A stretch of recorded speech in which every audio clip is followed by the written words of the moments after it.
देश दुनिया से आने वाले यात्रियों के स्वागत और सम्मान में उत्तराखंड कभी पीछे नहीं रहा है, मगर पहाड़ में आकर पहाड़ियों को गाली देने की प्रवृत्ति ने गंभीर सवाल खड़े कर दिए हैं।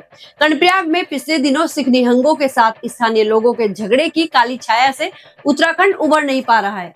निहंगों की टोली ने जिस तरह से उत्तराखंड कूच किया, वह अराजकता की पराकाष्ठा है। धामी सरकार पर निहंगों के प्रति नरमी बरतने के आरोप लग रहे हैं, लेकिन समझा जा सकता है कि इस वक्त सरकार किस दोहरे दबाव से गुजर रही है। नमस्कार दगड़ियों, मैं नलिनी गोसाई उत्तराखंड की नौनी स्वागत करती हूँ आप सभी का एक बार फिर से अपने खास कार्यक्रम साप्ताहिक चिवड़ाट में। दीदी भूली भैजी सुना। कर्णप्रयाग में पिछले दिनों सिख निहंगों और स्थानीय लोगों के बीच छोटे से विवाद का असर पूरे सप्ताह दिखाई दिया। अराजकता चरम पर दिखी और मित्र उत्तराखंड पुलिस ने इस कदर मित्रता निभाई कि पहाड़ी लोगों की जिकुड़ी में झीस चुभ गई। स्थानीय लोगों को तलवार चलाकर घायल करने वाले निहंग सिख जेल में हैं, लेकिन उन्हें छुड़ाने के लिए दबाव का खेल अब उफान पर है।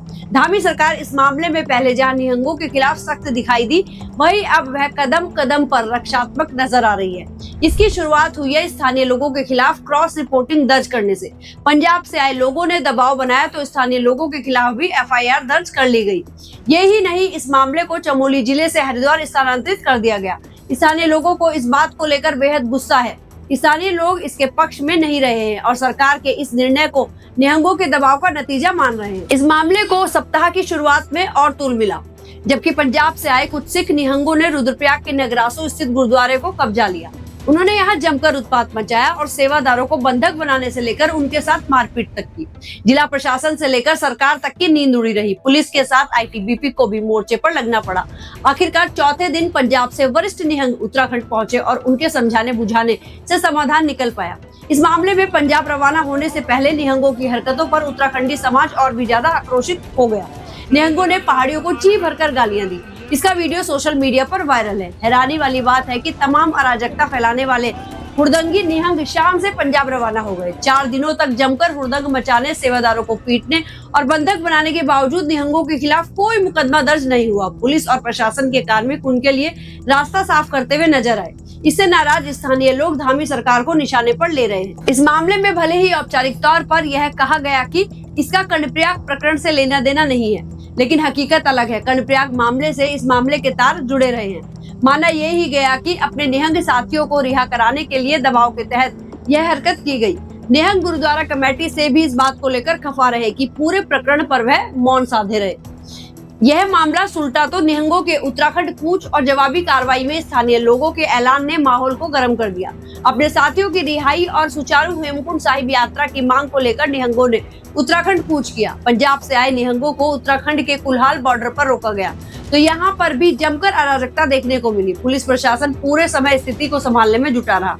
इस क्रम में पांवटा साहिब गुरुद्वारा में वार्ता भी हुई, हालांकि यह वार्ता बेनतीजा रही। बाद में जैसे तैसे उत्तराखंड पुलिस निहंगों को पंजाब लौटाने में कामयाब हो पाई। इस मामले में एक मोर्चा उत्तराखंड बॉर्डर पर खुला तो दूसरा मोर्चा रुद्रप्रयाग में दिखाई दिया। यूकेडी और स्वाभिमान मोर्चा जैसे संगठनों ने हुड़दंगी निहंगों के खिलाफ सभा आयोजित की। इन संगठनों ने कार्रवाई के लिए सरकार को 1 सप्ताह का समय दिया। भले ही तात्कालिक तौर पर यह मामला निपटता हुआ दिखाई दिया, लेकिन सरकार अब भी अलर्ट मोड पर है। दरअसल इस मामले के अलग अलग राजनीतिक एंगल भी है। अगले वर्ष उत्तराखंड के साथ ही पंजाब में भी विधानसभा चुनाव होने हैं। भाजपा हाईकमान पंजाब विधानसभा चुनाव को लेकर बेहद ही गंभीर है। दिल्ली बंगाल जीतने के बाद अब वह पंजाब में फतेह हासिल करना चाहते हैं। इसलिए निहंगों की तमाम हरकतों के बावजूद भाजपा सरकार का उनके प्रति नरम रुख है। हालांकि भाजपा सरकार के सामने यह दिक्कत है कि उन्हें अपने इस रुख के कारण स्थानीय स्तर पर नाराजगी झेलनी पड़ रही है। इस मामले में भाजपा की पैनी निगाहें पल पल का आकलन कर रही है, तो आम आदमी पार्टी भी चौकन्नी है। जिस वक्त नगरासू गुरुद्वारे को निहंगों ने अपने कब्जे में लिया, उस दौरान पंजाब के मुख्यमंत्री भगवंत मान ने मुख्यमंत्री पुष्कर सिंह धामी से फोन पर बात की। उन्होंने सीएम धामी से नगरासू प्रकरण का सौहार्दपूर्ण हल निकालने का आग्रह किया।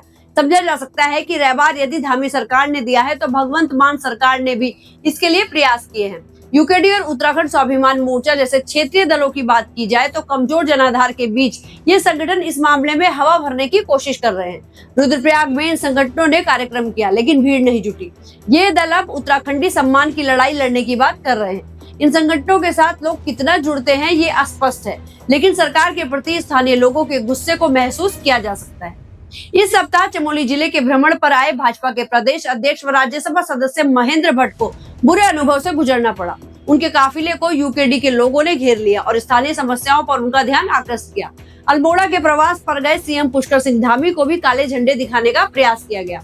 हालांकि यह प्रयास असफल रहा। जैसे जैसे उत्तराखंड विधानसभा चुनाव की तरफ बढ़ रहा है, वैसे वैसे राजनीतिक हलचल तेजी से बढ़ रही है। इन स्थितियों के बीच केंद्रीय मंत्रिमंडल के विस्तार की प्रबल संभावना प्रकट की जा रही है। केंद्रीय मंत्रिमंडल में अजय टम्टा के रूप में उत्तराखंड का प्रतिनिधित्व है, लेकिन इसे नाकाफी माना जा रहा है। उत्तराखंड में अगले वर्ष विधानसभा के चुनाव होने हैं। माना जा रहा है कि ऐसे में उत्तराखंड का दिल जीतने के लिए किसी एक सांसद को कैबिनेट में जगह दी जा सकती है। और आखिर में खानपुर के विवादित पूर्व विधायक कुंवर प्रणव चैंपियन से जुड़ी बात। चैंपियन के खिलाफ लक्सर में एफआईआर दर्ज की गई है। गाड़ी ओवरटेक करने के विवाद में चैंपियन पर गाली गलौज करने, जाति सूचक शब्दों का इस्तेमाल करने और जान से मारने की धमकी देने का आरोप लगा है। पुलिस ने चैंपियन के खिलाफ मामला दर्ज कर जांच शुरू कर दी है। क्रॉस रिपोर्ट दर्ज कराने के लिए चैंपियन की ओर से भी पुलिस में तहरीर दी गई है। इस विवाद में सोशल मीडिया पर एक ऑडियो भी वायरल हो रहा है, जिसे चैंपियन का बताया जा रहा है। इस ऑडियो में चैंपियन की आवाज में दूसरे पक्ष को गालियां देने और धमकाने की बातों को सुना जा सकता है। हालांकि चैंपियन का कहना है कि यह फेक ऑडियो है और एआई से बनाई गई है। पुलिस इसकी भी जांच कर रही है। वैसे चैंपियन के साथ विवादों का पुराना नाता है। पिछले चुनाव में उनकी विवादित छवि को देखते हुए ही भाजपा ने उन्हें टिकट नहीं दिया था। हालांकि उनके कोटे से उनकी पत्नी देवयानी को टिकट दिया गया था। इस बार भी खानपुर सीट से भाजपा के टिकट के लिए चैंपियन परिवार का मजबूत दावा है।